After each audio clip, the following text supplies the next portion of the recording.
बिस्मिल्लाहिर्रहमानिर्रहीम। अस्सलामुअलैकुम नाज़रीन कराम, नई वीडियो में आपको खुश आमदीद कहते हैं।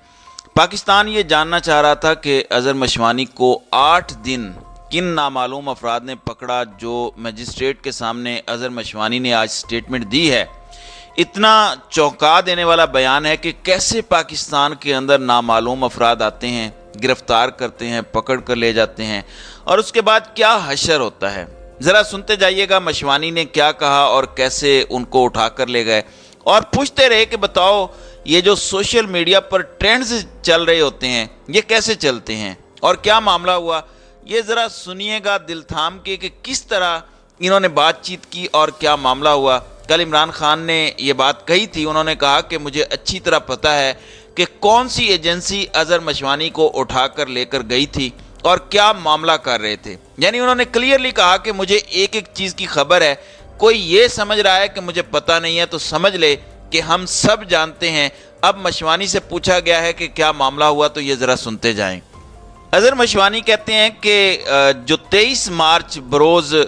जुमेरात यकम रमज़ान तकरीबन 2:35 पर अपनी रिहाइशगाह से ज़मान पार्क की जानिब इन ड्राइव टैक्सी सर्विस की गाड़ी बुक करा के मैं रवाना हुआ। यानी जाहिर सी बात है, अगर तो इमरान खान ने जिस तरीके से ये करप्शन से बड़े बड़े पैसे इन्होंने बनाए हुए हैं, अगर पैसे बनाए होते तो इनकी अपनी गाड़ी होती। तो ये एक गुर्बत का आलम है कि वो खुद जो है वो ज़मान पार्क जाने के लिए एक टैक्सी सर्विस को जो है वो ले रहे हैं। फिर कहते हैं कि कॉलेज रोड पर अल जन्नत शादी हाल और अकबर चौक के दरमियान मेरी गाड़ी को चंद गाड़ियों ने रोका। एक गाड़ी से पंजाब पुलिस की वर्दी और सादा कपड़ों में मलबूस नामालूम अफराद आकर ड्राइवर को निकाल कर खुद बैठ गए और मुझे हथकड़ी लगा दी। मैंने अपना मोबाइल गाड़ी की सीट के नीचे फेंक दिया था। चंद मीटर पर इन अफराद ने मुझे गाड़ी से निकाल कर अपनी गाड़ी में शिफ्ट किया और मेरे सर पर काला कपड़ा डालकर काली पट्टी बांध दी। गाड़ी में साथ बैठे नामालूम अफराद ने मेरा मोबाइल ढूंढना शुरू कर दिया। इनके सरगना ने कहा कि मोबाइल सबसे ज़रूरी है, वापस जाकर टैक्सी से मेरा मोबाइल ढूंढ कर लाए। उसके बाद वो गाड़ी रवाना हो गई और अंदाज़न आधे घंटे के बाद मुझे किसी नामालूम मकाम पर पहुंचाकर वहां इंटेरोगेशन रूम में बिठा दिया गया और मुझसे तहरीक इंसाफ की सोशल मीडिया टीम और ज़मान पार्क के हवाले से कई घंटे तक सवालात किए गए। यानी बार बार ये पूछते रहे कि ये जो ट्विटर के ऊपर ट्रेंड्स करते हैं ये किस तरीके से ट्रेंड करते हैं और किस तरीके से इमरान खान की जो शोहरत है वो इतनी ऊपर जा रही है। फिर ये कहते हैं कि रात को जब मेरी फैमिली की जानिब से मेरे मोबाइल की लोकेशन सोशल मीडिया पर शेयर की गई तो फौरी तौर पर मुझे दोबारा से काली पट्टी बांधकर गाड़ी में बिठाकर किसी और नामालूम मकाम की जानिब रवाना कर दिया और तकरीबन 5 घंटे में नए मकाम पर पहुंचे, जो अंदाजन रावलपिंडी इस्लामाबाद था। कहते हैं कि मुझे उस मकाम पर मंगल रात गए तक रखा गया। पहले दिन बरोज जुमा मुझे रोजे की हालत में 6 से 8 घंटे एक लकड़ी की कुर्सी पर जंजीरों वाली हथकड़ी से बांधकर सवालात किए गए और उसके बाद मुझे एक कमरे में मुंतकिल किया गया और सवालात का जो है वो सिलसिला जारी रहा। फिर अज़हर मशवानी ये कहते हैं कि जिस सेल में मुझे रखा गया वहाँ पर कुछ और लोग भी जो है वो गिरफ्तार थे, जिनकी आहो बुका और चीखने और रोने की जो आवाज़ें जो हैं वो मुझे सुनाई देती थी और मुझसे 2 रातें और 2 दिन इसी तरह की तफ्तीश जो है वो जारी रही और अदालत में पेश करने के मुतालबे पर मुझे जो है वो धमकियां दी गई। मुझे रोज़े की हालत में या सोने के वक्त 5-5 घंटे मुसलसल बेतुके सवालात किए जाते, जिनका जवाब मैं पहले दे चुका था। आप ये देखें कि सवालात किस तरह के किए जाते थे कि इमरान खान इतना मशहूर कैसे हो गया, सोशल मीडिया की टीम जो है वो किस तरह से काम करती है, Tehreek Insaf social media team पर कितने पैसे जो है वो खर्च कर रही है, लोग मुफ्त काम कैसे कर लेते हैं, इमरान खान को कौन कौन से लोग मिलने आते हैं, ज़मान पार्क के बाहर मौजूद लोगों को खाना कौन देता है, यूट्यूबर्स को कितने पैसे दिए जाते हैं, यूट्यूबर्स और सोशल मीडिया के लोगों को मुलाकातों में इमरान खान की जानिब से क्या टास्क दिए जाते हैं, तहरीक इंसाफ की टीम की सोशल मीडिया टीम को डायरेक्शंस कहाँ से मिलती हैं, सोशल मीडिया ट्रेंड्स कैसे होते हैं, कितने फॉलोअर्स असली हैं पाकिस्तान, और इस तरह के कई जो है वो सवालात जो हैं یہ انہوں نے پوچھے، جن میں انہوں نے یہ بھی کہا کہ مجھ سے پولیگراف ٹیسٹ میں بار بار پوچھا گیا کہ جو ہے وہ جس طریقے سے پوچھتے ہیں کہ کہیں میں جھوٹ تو نہیں بول رہا، اور بار بار جو ہے وہ جوکر نامی اکاؤنٹ میں یا بڑی ٹیم یا P T I social media team جو ہے وہ تم چلاتے ہو. پولیگراف ٹیسٹ نے ان کے تمام جو باتیں تھی وہ بار بار جب یہ پوچھتے تھے تو یہ چیک کرنا چاہتے تھے کہ کہیں میں جھوٹ تو نہیں بول رہا، اور مجھ سے بار بار اس طرح کا ٹیسٹ لیا گیا. کہتے ہیں کہ میرے بچپن سے لے کر میری جو شادی شدہ زندگی تک کے تمام سوالات جو ہیں وہ مجھ سے پوچھے گئے. تحریک انصاف کی تمام سوشل میڈیا ٹیم کے حوالے سے سوالات کیے گئے، اور پھر جو ہے وہ سوشل میڈیا ہیڈز کے بارے میں سوالات کیے گئے کہ ان میں سے پھر مجھے جب میں باہر آیا تو ان میں سے کئی لوگوں کو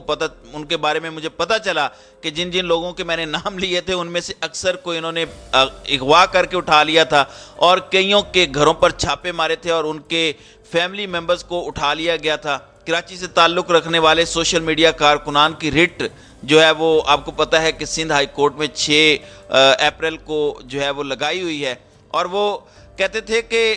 میں نے ان سے پوچھا کہ آپ لوگ یہ جو ہے یہ مجھ سے تفتیش کس کے کہنے پر کر رہے ہیں، آپ تو 24 گھنٹے میں جو ہے وہ مجھے جو ہے وہ اپنی عدالت میں پیش کرنا ہے. تو وہ مسلسل کہتے تھے کہ رانا ثناء اللہ اور ڈی جی ایف آئی کے احکامات پر تمہیں اٹھایا گیا ہے اور یہاں پر رکھا گیا ہے. اور مجھے مسلسل کہا جاتا تھا کہ رانا ثناء اللہ اور ڈی جی ایف آئی جب تک نہیں چاہیں گے تم جو ہے وہ رہا نہیں ہو سکتے. میرے عدالت میں پیش ہونے کے اصرار پر مجھے دھمکی دی جاتی تھی کہ تم پر پورے پاکستان میں کیسز بھگتتے پھرو گے. میں مسلسل یہی کہتا رہا کہ کوئی جرم کیا ہے میں نے کیا، یا کوئی میں نے ایسا کام کیا تو مجھے بتاؤ میں نے کیا کیا ہے. ایف آئی آر یا چارج شیٹ جو ہے جو میری ایف آئی آر ہے یا جو میرے معاملات ہیں وہ مجھے جو ہے وہ دکھاؤ تاکہ مجھے پتہ تو چلے کہ میرے اوپر مقدمہ کیا ہے. تو انہوں نے کہا کہ جب بھی میں ان سے مقدمات کے بارے میں پوچھتا تھا وہ کسی قسم کی چیز دکھانے کی بجائے یہ کہتے تھے کہ اوپر سے آرڈرز آئے ہیں، اور اوپر سے کون سے آرڈرز آئے ہیں، کن نامعلوم افراد کے آئے ہیں وہ آپ لوگوں کو اچھے سے پتہ ہے. دیکھیں کچھ عرصہ پہلے انجینئر محمد علی مرزا نے کہا تھا کہ اگر کوئی یہ سمجھتا ہے کہ پاکستان کے اداروں کے خلاف پیڈ ٹرینڈز کروائے جا رہے ہیں تو وہ اپنے ریکارڈ کی درستگی کر لے. یہ اصل میں عوام ہیں. آپ 1000 بندہ بھرتی کروا سکتے ہیں، یہاں تو 55,000 تک کامنٹس جو ایک بھی جو ہے وہ آرمی کے حوالے سے کوئی آتا ہے تو اس کے اوپر کامنٹس آتے ہیں. عوام اصل میں ان کو پوری طرح سپورٹ کر رہے ہیں، اور عوام کے اندر یہ غصہ ہے اور یہ انہیں سمجھ نہیں آ رہی کہ لوگ چوک چوراہوں میں ان کو گالیاں دیتے پھر رہے ہیں، گفتگو کر رہے ہیں. پھر انجینئر محمد علی مرزا نے یہ بھی کہا کہ تحویل قبلہ تو ہونا ہی تھا. اللہ تعالیٰ نے عمران خان کو ان پر مسلط کیا ہے اور ان پر یہ عذاب کی شکل میں نازل ہوا ہے. اصل میں ان کے لیے عذاب کیوں ہے؟ کیونکہ انہوں نے 75 سالوں میں جو کچھ کیا ہے، ان کے لیے کوئی ایسا لیڈر آنا چاہیے تھا جس کی جڑیں عوام میں بھی ہوتی ہیں اور عوام اس کی سپورٹ میں کھڑی ہوتی، اور ان کے خلاف اس طرح کا معاملہ جو ہے وہ کیا جاتا. اب دیکھیں مشوانی کو یہ اٹھا کر لے گئے، 9 دن انہوں نے اسے رکھا، صرف ایک ہی سوال پوچھتے رہے کہ عمران خان کے خلاف، عمران خان کے حق میں ٹاپ ٹرینڈز کیسے جاتے ہیں، عمران خان ترقی اتنا کیسے کر گیا. بھائی اصل میں یہ عوام کا ریئیکشن آ رہا ہے. اور آپ کو جنرل باجوہ نے بھی یہ بات بتائی تھی کہ ہم نے بہت سارے صحافی اور یوٹیوبرز خود پیدا کیے، لیکن ساتھ ہی ساتھ جب ہم ان کو کچھ نہ کچھ دیتے تھے کہ آپ نے یہ بات کرنی ہے، یہ بات کرنی ہے، لیکن اچانک جب ہم نے اپنا بیانیہ بدلا اور پی ٹی آئی کو چھوڑ کر ہم نون لیگ کی طرف چلے گئے تو وہ لوگ جو یوٹیوبرز تھے، صحافی تھے، جن کو ہم نے خود کھڑا کیا تھا، ان کو ہم ساتھ نہیں لے جا سکے، اور اس کے بعد وہ سارے کے سارے ہمارے ہی خلاف ہو گئے. تو جو آپ لوگوں نے گند جو ہے وہ مارا ہے، وہی گند جو ہے وہ آپ کے سامنے جو ہے وہ آپ کے منہ پہ آن پہنچا ہے. تو اسی لیے یہ نامعلوم افراد کا یہ سوال پوچھنا اور بار بار کرنا کہ جناب یہ کیسے ہو گیا، وہ کیسے ہو گیا، آپ اپنے گریبانوں کے اندر جھانکیں کہ آپ نے معاملات کیا کیے ہیں جس کے رد عمل کے طور پر عوام آپ سے اتنی متنفر ہو گئی ہے.